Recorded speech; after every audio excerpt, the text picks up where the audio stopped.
action. Itu kalimat yang disampaikan oleh tim produser tempat ini. Kamera roll, all silent, and action. Dan saya langsung harus hai, selamat datang dalam YouTube channel Gideon Simanjuntak Amanda Zevanya. Tahukah saudara, kami melakukan ini dengan komitmen agar kami menjadi berkat untuk saudara. Tahukah saudara bahwa secara manusia kami tahu mungkin kadang-kadang membosankan, mungkin kadang-kadang saudara juga bosan sama kita. Tapi kita tahu selama kemuliaan untuk nama Tuhan, selama tujuannya bagi kerajaannya, tidak ada yang sia-sia. Begitu juga saudara, bangun pagi langsung nonton YouTube channel ini, gak sia-sia loh. Engkau menyiapkan waktu saudara, kuota HP saudara untuk dengar firman Tuhan, gak sia-sia. Karena apapun yang kau lakukan untuk kerajaan surga tidak pernah kembali dengan sia-sia. Oleh karena itu sama-sama yuk kita lipat tangan, kita bersatu dalam doa. Bapa yang baik, Bapa yang kami sembah dalam nama Tuhan Yesus, kami siapkan hati kami untuk diberkati oleh firman Tuhan. Kami buka hati kami lebar-lebar, pikiran kami lebar-lebar, agar firman-Mu masuk ke dalam hati dan pikiran kami, memberkati setiap kami. Pakai hamba-Mu untuk boleh menjadi saluran berkat. Biar nama Tuhan saja yang dipermuliakan. Hamba-Mu berdoa, siapapun yang menyaksikan renungan singkat ini, kerinduanku, setiap mereka diberkati Tuhan. Sepanjang hari mereka melihat damai sejahtera Allah melimpah dalam hidup mereka. Di dalam nama Tuhan Yesus, setiap kita yang siap diberkati, sama-sama kita katakan amin. Masih dalam serial The Wise Men atau orang-orang majus, atau terjemahan gampangnya orang-orang bijaksana. Bagian yang keempat, saudara. Bagian pertama, kedua, ketiga, saya percaya sangat memberkati saudara ya. Sahabat, bagian keempat, kelima pasti akan lebih memberkati saudara. Mengapa mereka disebut sebagai The Wise Men, orang-orang yang bijaksana? Terletak di ayatnya yang kedua, kami telah melihat bintangnya di timur dan kami datang untuk menyembah Dia. Kalimat kami datang untuk menyembah Dia garis bawahi saudara, karena the reason mengapa mereka disebut sebagai orang-orang bijaksana, karena they came for the right reason. Karena mereka datang untuk alasan yang benar. Mereka cari Yesus bukan untuk jawaban doa mereka. Mereka cari Yesus bukan untuk supaya tambah kaya. Mereka sudah kaya. Mereka cari Yesus bukan untuk ketenaran. Bahkan mereka cari Yesus bukan untuk hal-hal yang lain. Mereka cari Yesus dengan cuma satu tujuan. Apa tujuannya? Untuk menyembah Dia. Wow, ketika saya menyiapkan khotbah ini saya diberkati. Banyak orang cari Yesus hanya untuk kepentingan kemuliaannya, bukan untuk kemuliaan Tuhan.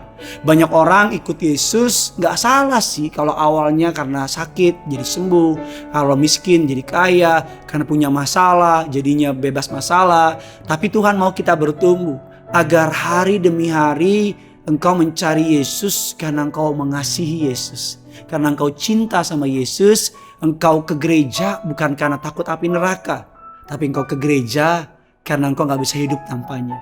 Engkau hidup benar bukan karena supaya diberkati, walaupun hidup benar membuat kita diberkati. Tapi engkau hidup benar karena engkau gak mau menyakiti hatinya, karena engkau terlalu mencintai Yesus. Saya menjaga hidup saya sebagai seorang suami dan rumah tangga saya terhadap istri saya, bukan karena istri saya takut dia marah saudara, bukan karena dia cerewet dan sebagainya, walaupun memang dia cerewet. Tapi saya melakukan itu karena saya mencintai dia. Dia terlalu berharga untuk dikecewai, dia terlalu berharga untuk disia-siakan. Saya percaya prinsip yang sama, bahkan much better than that, jauh lebih dalam dari itu. Tuhan mau saudara mengasihi dia karena saudara benar-benar mengasihi dia. Dan kabar baiknya, ketika engkau mencintai Yesus karena hatinya, bukan karena tangannya, maka tangannya pasti akan memberkati saudara. Karena kalau anak saya mencintai saya, hati saya punya dia, dompet saya juga punya dia. Amin saudara. Kalau orang tua saudara, hatinya buat saudara, dompetnya buat saudara.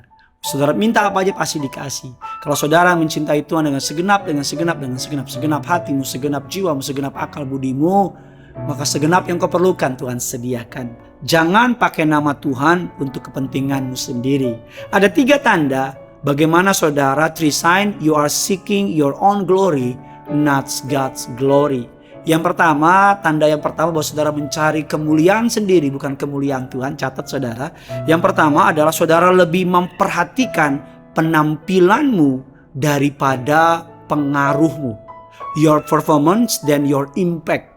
Ada banyak orang lebih mementingkan bagaimana pakaian saya, bagaimana saya tadi ngomong, daripada Impact-nya gimana ke orang lain?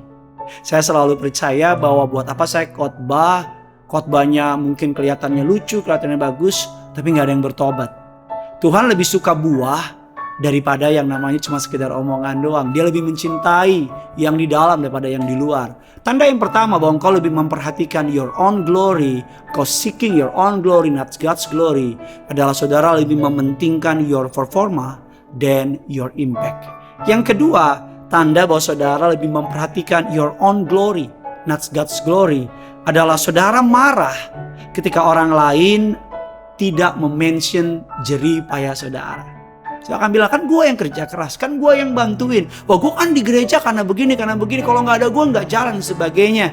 Ketika orang lain tidak menyebutkan jerih payah saudara, ketika orang lain tidak mention your effort untuk kerjaan mereka, untuk kerjaan saudara, dan ketika engkau marah, engkau sesungguhnya sedang mementingkan dirimu sendiri. Engkau sesungguhnya sedang mencari your own glory. Segala hormat bagi Tuhan, segala kemuliaan hanya bagi Tuhan. Kalau engkau telah berbuat baik, telah melakukan segala hal, pekerjaan yang baik, yang pertama itu karena Tuhan. Dan yang kedua, kalau orang tidak mention it, dan jangan marah, it's okay. Karena Tuhan tidak pernah berhutang sama saudara. Yang ketiga, yang terakhir, saudara dan saya ciri bahwa saudara mengejar seeking your own glory, not God's glory, adalah saudara yang ketiga, you have a hidden sense of competition with those around you doing similar ministry.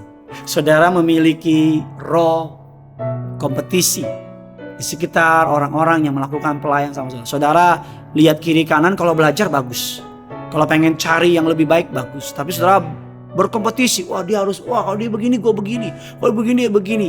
Saya belajar dalam pelayanan saya bahwa dalam rumah Tuhan gak ada kompetisi. Satu-satunya musuh yang perlu dikalahkan dalam hidup ini bukan teman kita, bukan orang lain, tapi siapa? Our own self, diri kita sendiri. Itu the biggest enemy. Karena ketika kita dapat mengalahkan diri kita sendiri, maka kita dapat mengalahkan kedagingan kita. Doa saya firman Tuhan ini menguatkan saudara. Jangan lupa besok masih ada seri yang terakhir. Dan jangan lupa komentar di bawah sini bagaimana firman Tuhan hari ini memberkati saudara. Bagikan kepada orang banyak yang punya surga. Crazy in love with you. Saya berdoa engkau diberkati berkelimpahan. Bye-bye.